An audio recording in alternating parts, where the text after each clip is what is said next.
Today we will continue listening to God's story. And we have come to a place in the book of Leviticus that has a very sensitive material. We will be reading and studying the book of Leviticus, and the portion is chapter 19, 20, and 21. The title for my sermon is God's Story, Sex Laws. Sex Laws.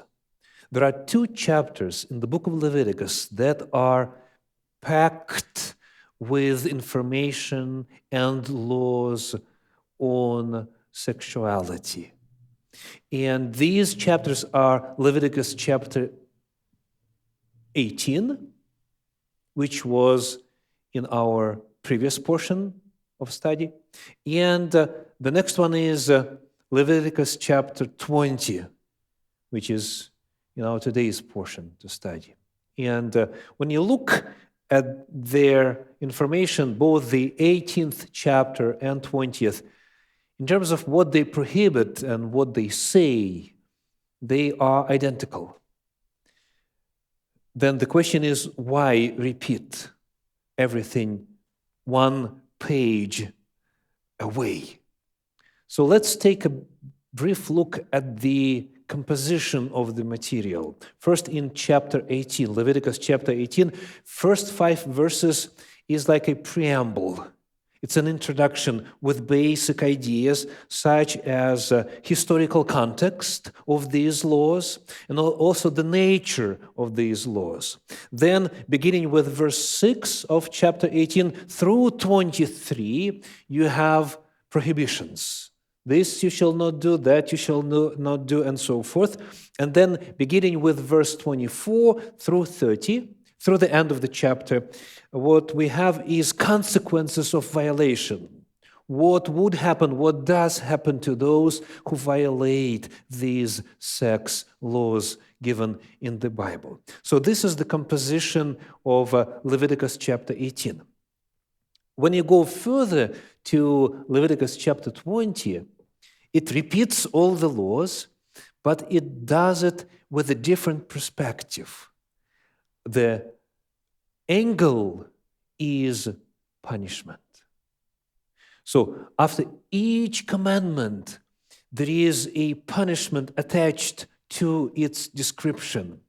And the whole chapter is dedicated to the question of what should be done in the case of violation of these norms in this important sphere of people's lives. So we have prohibitions and punishments for their violation in verses 10 through 21 in chapter 20. And then verses 22 through 24, we also have historical contexts, as was the case with Leviticus chapter 18. So this is just a general overview. So this is the most concentrated material on intimacy and laws of intimate life in the Bible, Leviticus 18 and Leviticus 20. Now, when you begin to actually read the text, let's open Leviticus chapter 18, verse 6. 18:6 says, "None of you shall approach any one of his close relatives to uncover nakedness. I am the Lord." There are some words used, there are some terms used in these two chapters that are not obvious immediately as to their meaning. What does it mean to uncover nakedness? If you take it literally, it means do not undress any of your relatives, right? When you go a little further to verse 10, it says the following, Leviticus 18:10, "You shall not uncover the nakedness of your son's daughter or of your daughter's daughter, for their nakedness is your own nakedness." So if you have grandchildren and your kids arranged with you as a babysitter, and they are gone for the day or for 2 or 3, and then you smell that it's time to change the diaper, would you be able to? Would you be allowed to, based on this verse? What does it say? You should not uncover the nakedness of your son's daughter or of your daughter's daughter. So, too bad, prohibited, right? So, the question is, what's the meaning of the phrase to uncover nakedness? Thank God we have, first of all, different versions of the Bible, and in English especially, probably there is no other language in the world that has so many versions, so many different translations of the Bible as English has. So if you take a look at New International Version, this is the rendering of verse number 6. So the English Standard Version says, none of you shall approach any of his close relatives to uncover nakedness. But NIV says, no one is to approach any close relative to have sexual relations. So depending on what version you use, it might be easy to get the meaning or might be harder. In the original, there are 7 different phrases and words used in Leviticus 18 and 20 to describe sexual intercourse. But different words are used to make this conversation more acceptable in a public setting. So, what does it mean to be intimate with someone? Intimate means to be close with someone. What's the distance? How close can you be to say that you were intimate? You see, it's not a direct description of the act. So to be intimate is what is designated as euphemism. A euphemism is a literary device that allows some other phrase to be used instead of a phrase that seems unacceptable in a public setting or offensive even. So people would rather than saying intercourse or coitus, they would say being intimate or to sleep with someone. Do you mean under one blanket, or what's the meaning? So the same way that English has these euphemisms that describe something else for the sake of sometimes decency, sometimes societal norms, right? The same way biblical language, Hebrew in this case, has special words that at its face value don't convey the idea of sexual intercourse, but they are describing just and exactly that. So to uncover nakedness means what? To be intimate, to sleep with someone, and so forth. When you have different versions, it helps to uncover the meaning. But even if you stick to one version and read the Bible attentively, you'll get the same conclusion. So let's, as an example, take a look at Leviticus chapter 18, verse 18. Leviticus 18:18. It says, "And you shall not take a woman as a rival wife to her sister, uncovering her nakedness while her sister is still alive." So what does the term uncover nakedness mean in this verse? What's the parallel term? Though you do have masks on and your voice is going to be muffled, you are still allowed to speak. What's the parallel? To uncover nakedness is parallel to what? To take as a wife. Do you see it? It says, you shall not take a woman as a rival wife, uncovering her nakedness. To uncover nakedness in this context, in the biblical language, means to take as a wife, to have marital relationship. That's first. There is another term. I mean, there are 7 altogether, but there are 2 that sometimes are not obvious when you try to get their meaning. Let's go to Leviticus chapter 20, verse 17. 20, verse 17. If a man takes his sister, a daughter of his father, or a daughter of his mother, and sees her nakedness, and she sees his nakedness, it is a disgrace, and they shall be cut off in the sight of the children of their people. He has uncovered his sister's nakedness, and he shall bear his iniquity. So, for a brother and sister, half-brother, half-sister, to see each other naked, if that happens, what the consequence should be, according to the text? They are to be cut off and bear their iniquity. This language means they will be put to death. Can you imagine that? For what?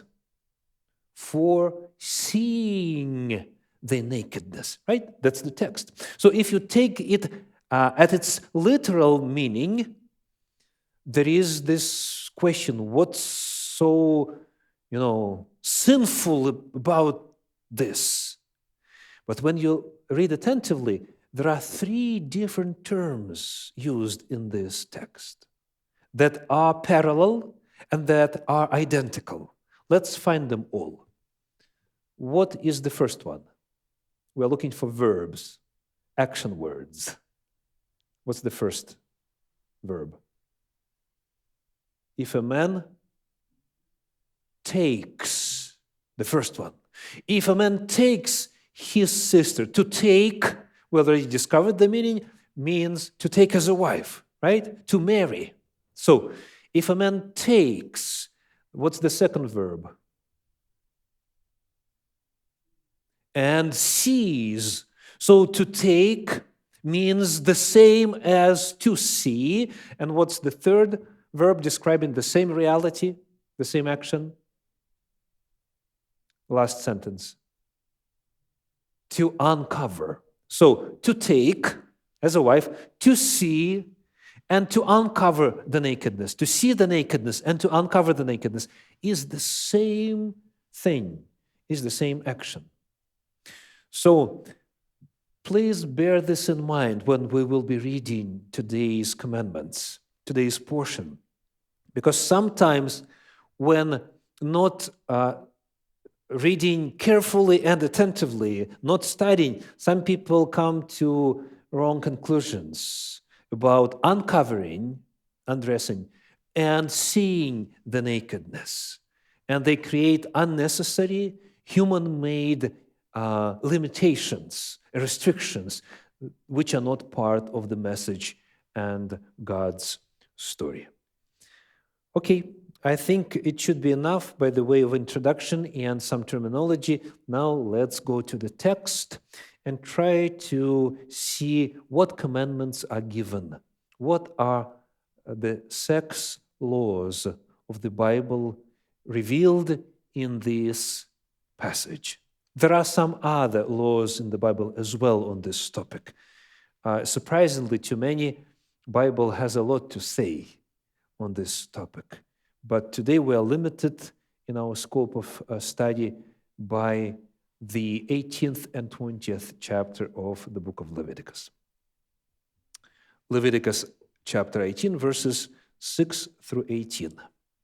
None of you shall approach any one of his close relatives to uncover nakedness. I am the Lord.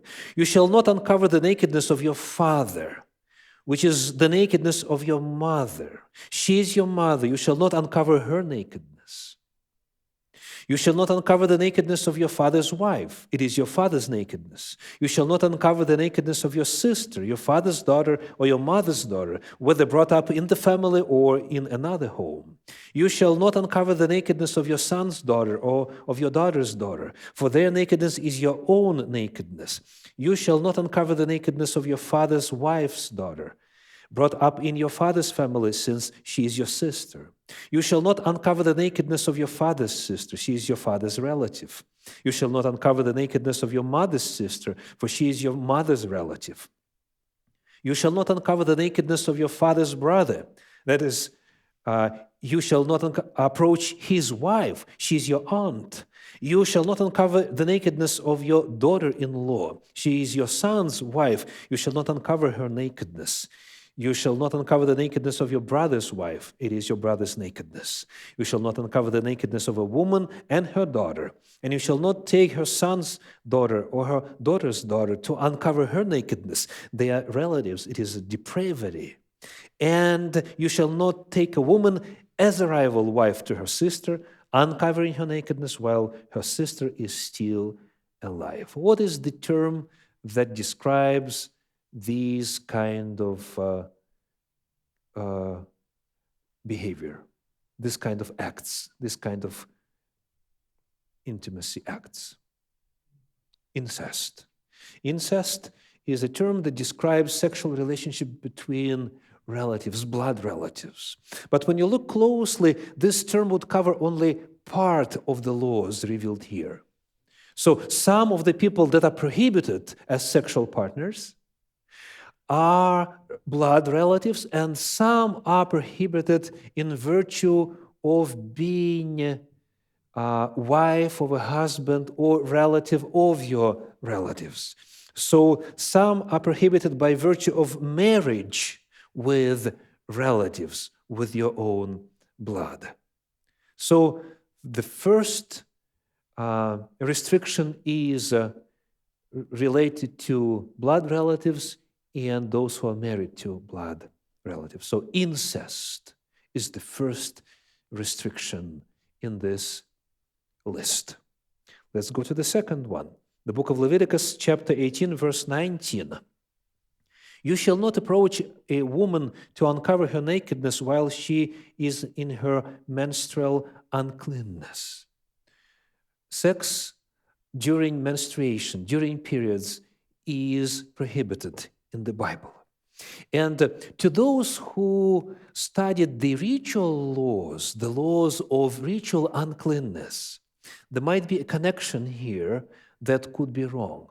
The Bible does say that when there is an emission from body, some body liquids, whether it is a woman or a man, a male or female, this discharge from the body makes a person ceremonially unclean. Do you remember if being in that state constitutes a sin? No. Being ceremonially unclean oftentimes means just being human. Whether it's a pollution for a male or blood discharge after giving birth and so forth, this is part of life.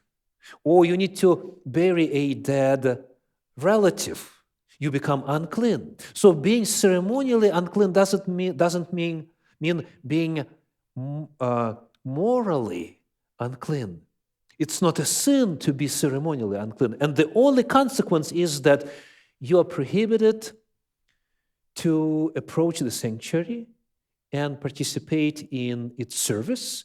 You are also prohibited from eating Passover lamb or peace offering and so forth. Anything that had connection with the sanctuary service.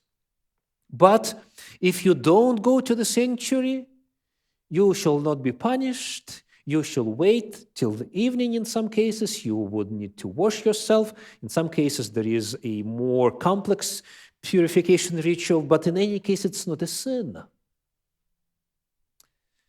But when you read this passage that says, you shall not approach a woman to uncover her nakedness while she is in her menstrual uncleanness, when you go to the parallel chapter, you see that there is a punishment right there.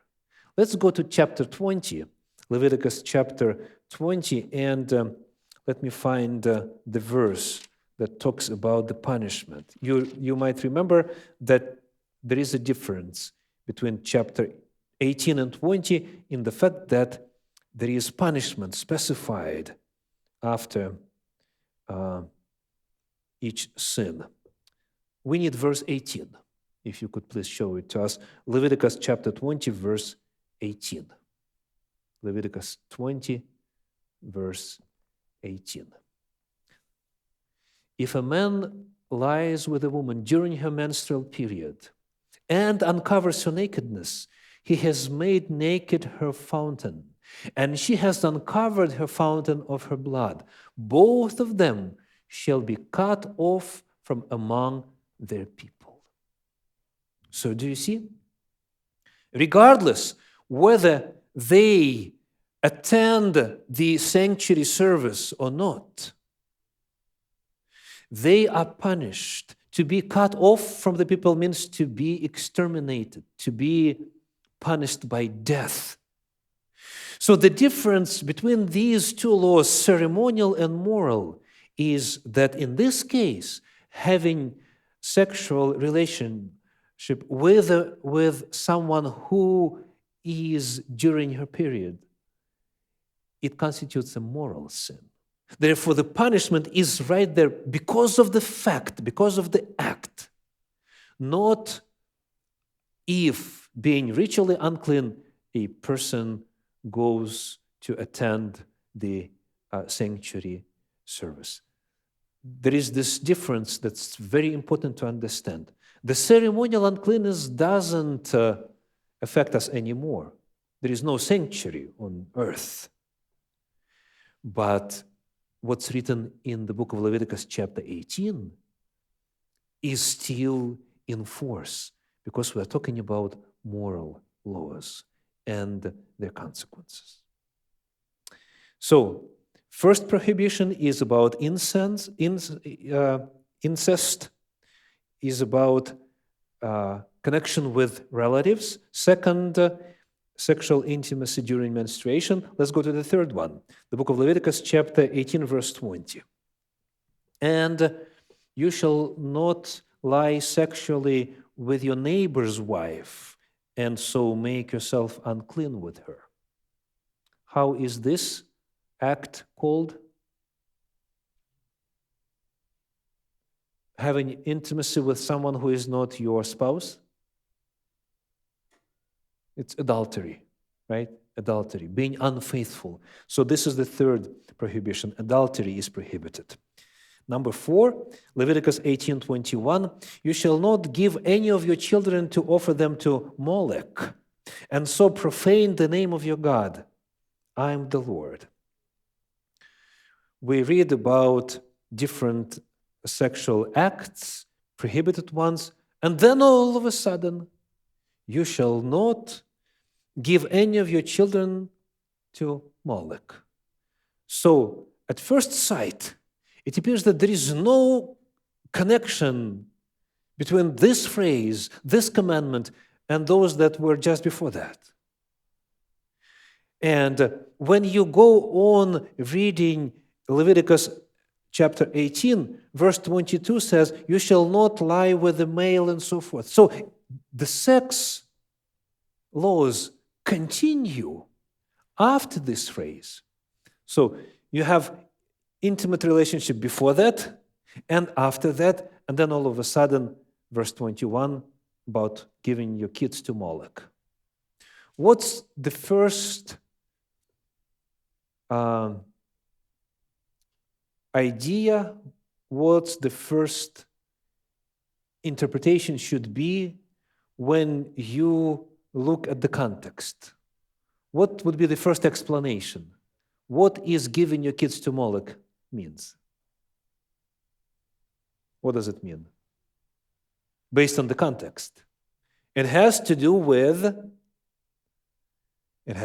sex as well.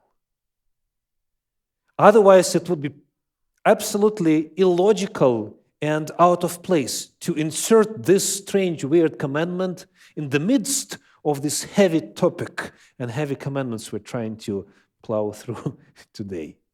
So, the rule of context gives us a hint that this is also about sexual relationship.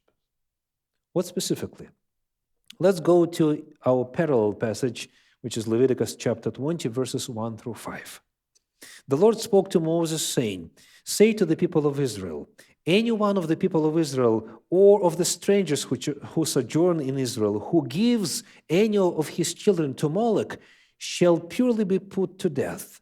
The people of the land shall stone him with stones. I myself will set my face against that man and will cut him off from among his people, because he has given one of his children to Moloch, to make my sanctuary unclean and to profane my holy name. And if the people of the land do at all close their eyes to that man when he gives one of his children to Moloch, and do not put him to death, then I will set my face against that man and against his clan, and will cut them off from among their people, him and all who follow him in whoring after Moloch."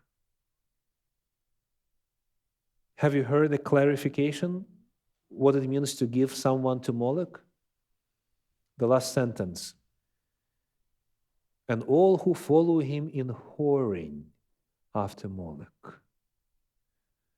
So in the original, we have the verb zana, and this is where it's used very closely. In the book of Leviticus, chapter 19, verse 29, "Do not profane your daughter by making her a prostitute." Zana, same word. Lest the land fall into prostitution. Again, zana, same word. And the land becomes full of depravity. So what is the nature of serving Moloch? Prostitution. And it specifically talks to parents about giving their daughter, meaning unmarried woman, to serve to Moloch. So the context and the words used make it clear that this is also about sexual laws. And then also there is another word, which is halal in the original. And it's used in verse 3 of chapter 20 and says, "To profane my holy name." To profane in the original is halal. And in chapter 18, verse 21, again, "profane the name of your God." And this very word is used in Leviticus 19:29 that we just read. It says, "Do not profane your daughter by making her a prostitute." So again, another connection showing that this is about the same topic. So general terminology used in describing service to Moloch says that it's about intimate life before marriage, when girls become available. So generally in the society, when there is sex before marriage, and specifically in that context, so-called sacred prostitution, when by giving your body to strangers, girls would earn money and then donate money to the temple of that god. When you study the deities of the land of Canaan, it becomes obvious that it was a common practice to do this, because there are many gods of fertility, of so-called love and fertility, and service to those gods included this immoral behavior. So prohibition number 4 is sexual life before marriage, and as a private case, sacred prostitution. Now let's go to the book of Leviticus chapter 18 and read the following verse, 18:22. It says, "You shall not lie with a male as with a woman. It is an abomination." What's the modern term to describe this kind of relationship? Homosexuality. It is qualified as an abomination. And to those of you who were with us in some previous sermons, there is a word that's used in the original to describe this, and the word is toeva. Here's one example. The book of Deuteronomy, chapter 7, verses 25 and 26. The carved images of their gods you shall burn with fire. You shall not covet the silver or the gold that's on them, or take it for yourselves, lest you be ensnared by it, for it is an abomination to the Lord your God. And you shall not bring an abominable thing into your house and become devoted to destruction like it. You shall utterly detest and abhor it, for it is devoted to destruction. So the word toeva means abomination, and in that case describes witchcraft, describes objects that are used in heathen practices and worship of idols and demons. So the same word that describes these acts and these objects is used to describe a homosexual activity. This is an abomination to the Lord. Now, this text talks about male homosexuality. Let's go to the book of Romans, chapter 1, verses 26 and 27, that covers it broadly. For this reason, God gave them up to dishonorable passions. For their women exchanged natural relations for those that are contrary to nature. And the men likewise gave up natural relations with women and were consumed with passion for one another, men committing shameless acts with men and receiving in themselves the due penalty for their error. So prohibition number 5 is homosexuality, whether male or female. This is what's described as stoeva, an abomination. Now, let's go to the next one and the last one in the list, in our passage that we study. This is Leviticus chapter 18, verse 23.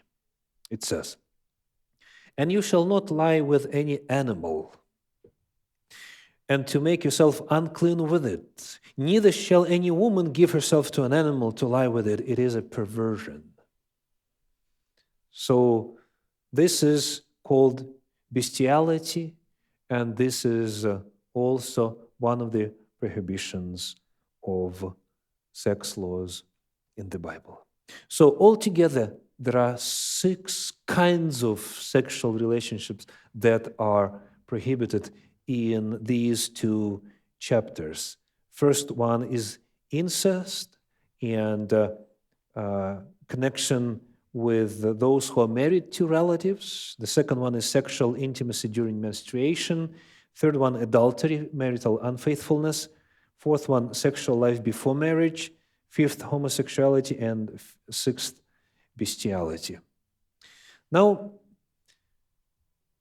when looking at your facial expression, I do realize that this is a sensitive topic and somewhat uncomfortable to some of you. And this is not surprising. I mean, if such strong words are used by God Himself, which is toeva, abomination, something detestable, right? This is natural then to experience discomfort when talking about this. But this is part of God's story. This is part of God's message. And therefore, it is important to know these things and understand them. Lastly, today, let's take a look at the nature of these laws and the consequences of their violation. Let's go to the book of Leviticus, chapter 18, verses 1 through 4. "And the Lord spoke to Moses, saying, Speak to the children of Israel and say to them, I am the Lord your God. You shall not do as they do in the land of Egypt where you lived. And you shall not do as they do in the land of Canaan, to which I am bringing you. You shall not walk in their statutes. You shall follow my rules and keep my statutes and walk in them. I am the Lord your God. There is a phrase that's uttered so many times by so many people.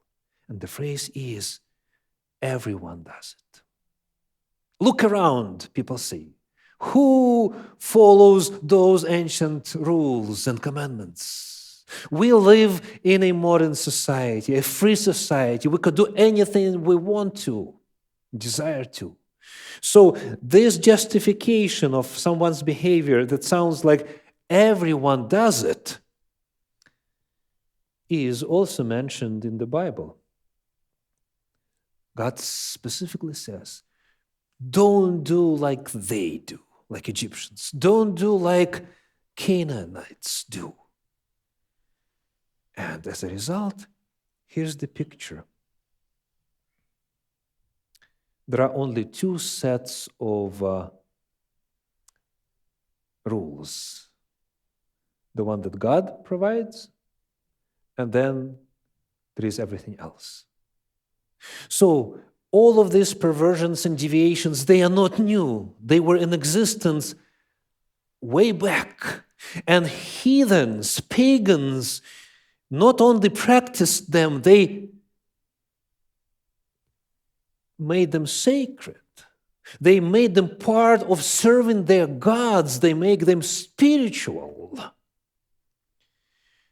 So the first thing to note is the fact that everyone does it is very true. Today, when a young man or young woman wants to be clean before marriage, this is ridiculed. I mean, everyone has had it for so many years already, right? Way back before getting married, or the idea of trying your partner out and see how it goes and whether you're compatible and so forth. This is the norm. This is how they do it in the United States of America, in Europe, in other places, in Egypt, in Canaan. This is the issue. So we could be either like the rest of them or follow God's way. So God's commandments, they have always been in opposition to everything else. That's important to understand. God's people were always different in that regard.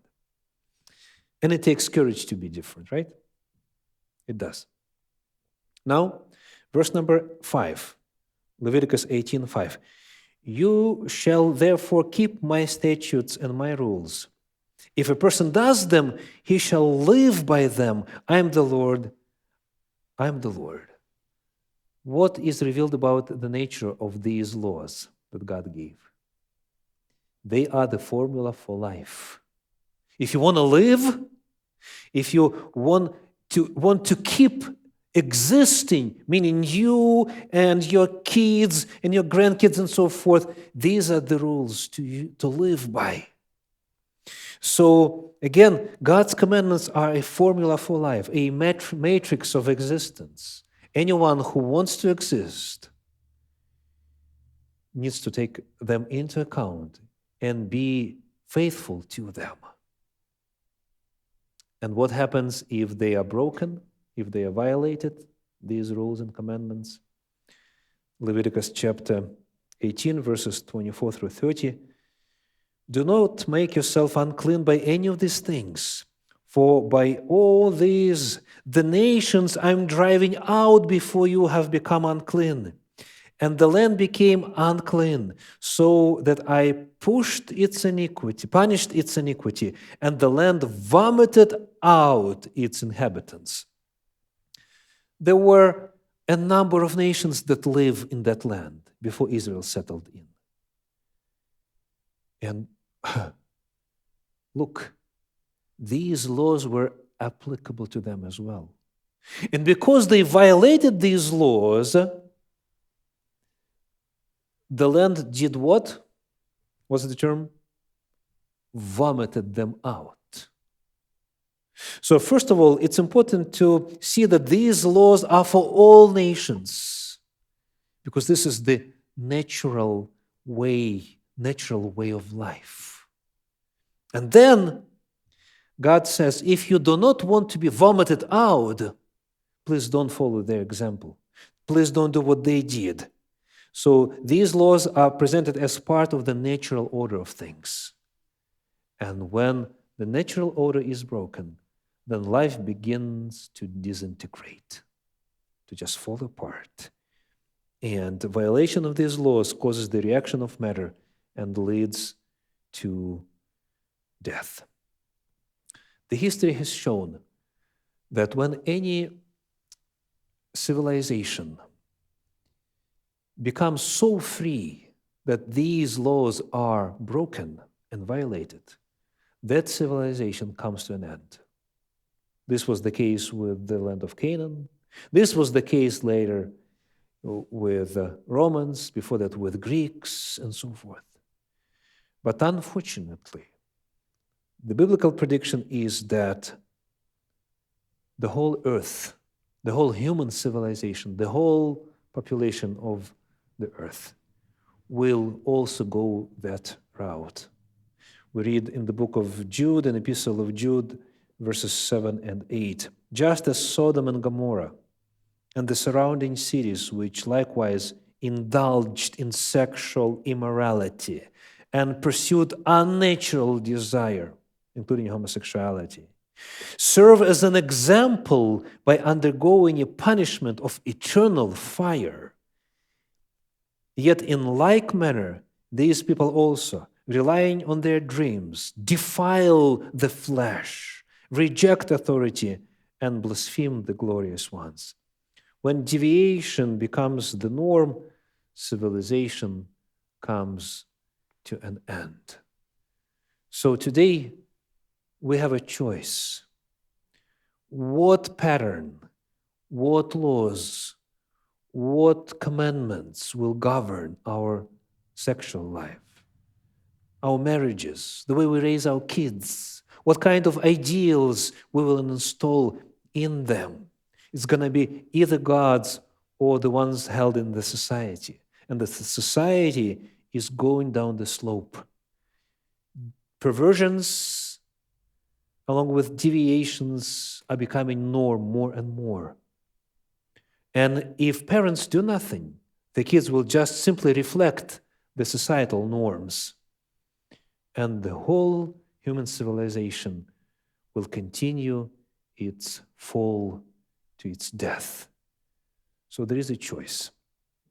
Either God and life, or something else and death. Amen.